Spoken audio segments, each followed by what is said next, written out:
Remember when you were a kid and you used to hate to make your bed every day? In the gardening world, you only have to make your bed once a year, and now's a good time to do it.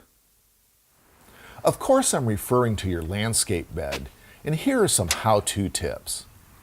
Some gardeners like to put a layer of landscape fabric down first, just like a bed sheet. This can be useful for weed control.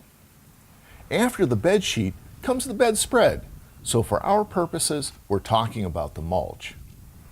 Mulches keep the soil cooler in the summer and warmer in the winter.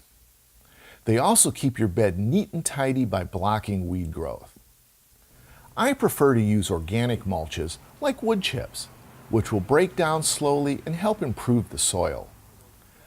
I really like to use shredded bark.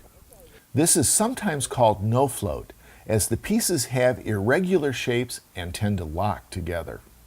The most common type is cypress, but pine is also available, and both feature natural colors.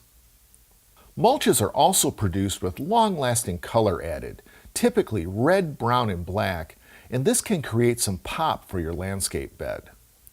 Bark mulches should be replenished every year.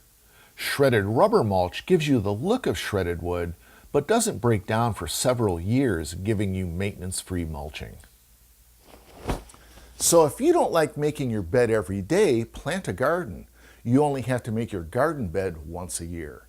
I'm horticulturist Gary Bachman, and I'll see you next time on Southern Gardening.